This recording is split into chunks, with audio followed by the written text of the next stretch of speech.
August 12th, 2021. Rotoball Patch Compound. Start up here with the stump with the 1342 Burchett.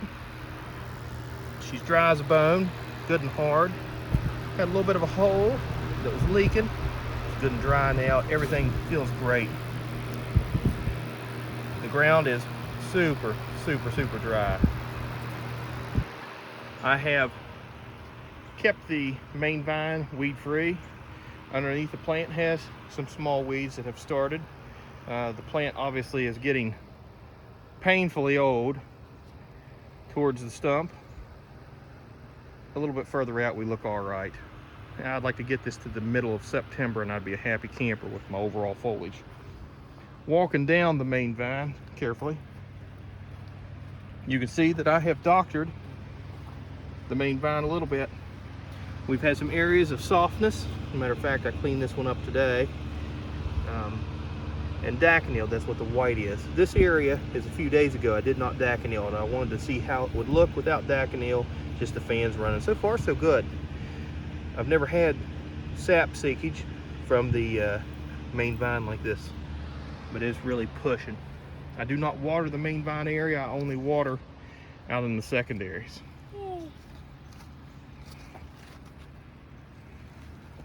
These are well-trained children. They know how to get around things without stepping on things. I'm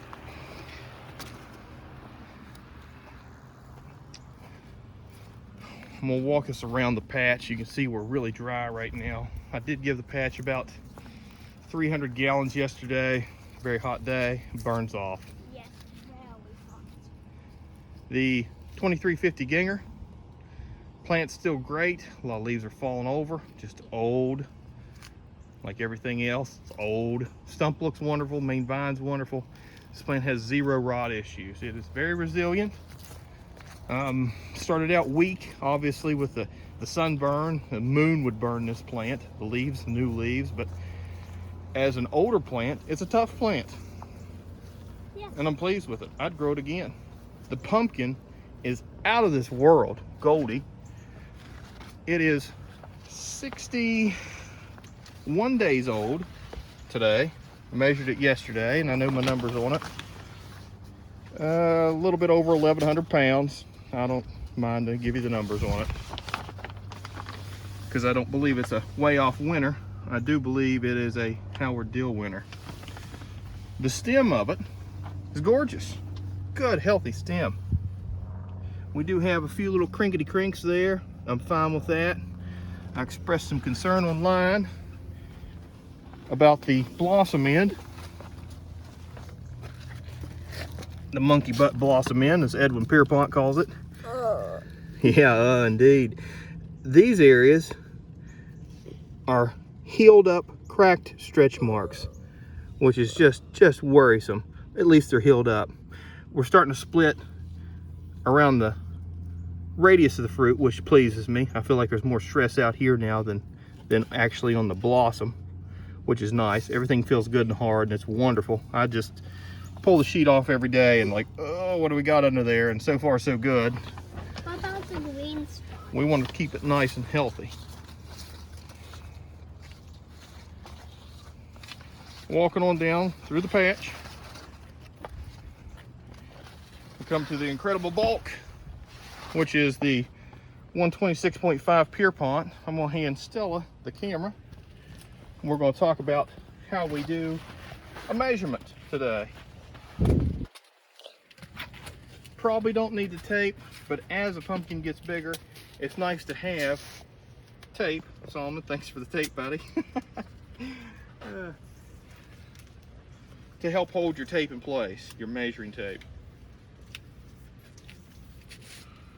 I have a 16-foot tape that I picked up from Lowe's. It's a Cobalt brand. Hop on off that, buddy. Yeah. And I cut the metal end of it off of it. It's one of those 100-foot tapes you see available. Because I don't want the metal end even having a remote chance of scarring up the pumpkin. And I cut it 16 foot, which is nice. That's about as big as I get. And the idea to do this is you wrap it around, try to get the largest diameter excuse me, circumference, as you see looking down upon the pumpkin.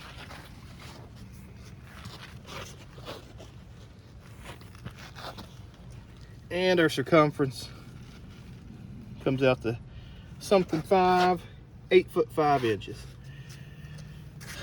8 foot 5 inches is our first number. So what we do, or what I do rather,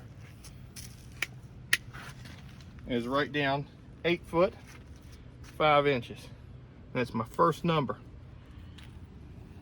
Why do you do it on the tape? Well, if I don't write it down, I'll forget it. That's what happens. That's a good question, buddy. Solomon, won't you reach over there and help this tape one around there? This tape measure. See it right here? There you go. Undo it. Thank you, buddy. And it's good to have little helpers. I sent the tape to you. You did a good job. Now we'll do side by side. Set the tape down. Run the tape from one side to the other. And we're about 6 foot 2 inches. So what do we do now? We write our number down. 2 foot 6 inches. 6 foot 2 inches. Okay. One last number. Blossom to stem. From the ground, across the biggest hump in the middle, clear down to the ground on the other side. And we're looking at 5'7". 5'7". 5'7". We convert these numbers to inches and get an overall OTT, which is over the top measurement. There's a chart produced by BigPumpkin.com. It gives you a weight estimation, which is really helpful. Obviously, a fruit can go heavy to chart or light to chart, but at least it gives you an idea of general growth of your fruit. And this one's 30 days old, so it's very important to get a number on it. I like to do it every 5 days. I'm gonna take the camera back from my daughter, Stella. Good work, Stella. Thumbs up. Yeah. Daddy? Thanks for helping me measure, Solomon. Dad, can I tell you something? And now we are moving on. This big. What's the name of the fruit of this one? Oh. Is this Billy Bob? No. Is it Agatha? Yeah. Okay, that sounds better. This is Agatha. This is off the 1347.5 Rotoball. It will go over chart. There's no doubt about it. Stem looks good. This is the one we had a little bit of issues on early on. I knew it would be fine. It's fine. Everybody looks at it like, ugh, that's just the way this guy looks, or girl rather, looks. It's just thumps like a brick. And it will be a brick. We should have named it Brick. Maybe we will sometime. We'll be growing that one again. And it saved my life. It did save your life. You almost fell, and that fruit stopped you from falling. I just grabbed on. So this is our 1342 Burchett fruit. Seneca. She's the one that we've been watching slowly swallow her blossom. It's still there, way down in there. Make sure it looks good, guys. But guys, watch this.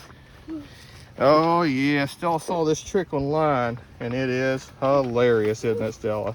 Yeah, It guys, it has a hat. Oh, she's a pumpkin head. Oh my goodness. Okay. So the problem we're running into now with this fruit, Solomon, I'm gonna scoot around you, buddy, Okay. is we haven't had to tug on her a while because she's growing straight up and down and everything's a-okay, but I'm having a hard time keeping secondaries and the main off the fruit. This was, I swear it was an inch or two yesterday, or maybe 2 or 3 days ago. I've already removed the tap roots of several nodes. 1, 2, 3, 4, 5, 6, 7. And I'm gonna have to remove a few more. This vine does have some length to it, so there is some active plant down through there. I wanna maintain that foliage, but I will likely be removing a few leaves from that one today. And remove the leaves, lift it up higher, and scoot this portion in. When I scoot this portion in, that frees me up slack here, and I can bow this out further to accommodate her shoulders.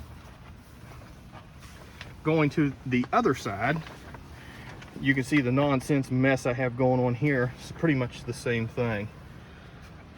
We were nicely off of the fruit just a few days ago, and we're touching the fruit again. Have it hooked up in the system where we're pulling straight up, so that pulls this up and pulls away. I may actually be able to tighten this down and get us back off the fruit a few inches. Yeah, definitely can.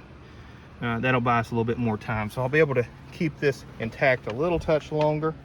Probably gonna cut those leaves off anyway. I hate to get rid of foliage. This is my best, newest, youngest foliage. So we don't want to get rid of that. The stem, still very pleased with the stem. You can see some cracking, that's okay. It's hard as a rock, it's brown, that's sugar sap, not a problem there. It's brown there. It's just trying to, I hate to say pull itself free, but to some extent it is. I've raised the main. You can see the tap roots there. And I'll probably have to raise the main a little bit more. Good problems to have, I guess, as far as I'm concerned. Overall, as always, very pleased with the patch. Oh yeah, you probably want to know a little bit more about this one. Seneca is currently 57 days old. She's still doing, oh, what's that, buddy? She's currently doing about 30 to 32 pounds a day still. Tomato. Where'd you find the tomato at? That's my tomato patch. Oh yeah. But where? But how did she get one But that's a bunch of them. oh yeah, bunch of them. So overall, we still have some nice fruit. Goldie's the star. She's gorgeous. We know it. Seneca's big. She's going to be a winner. So we're gonna find her. Agatha's a big old boulder. That's how we grow them. And the incredible bulk. We just hope it gets more green. Thanks for watching. Have a good evening, guys. Any questions or comments, as always, let me know. Doc out. Bye.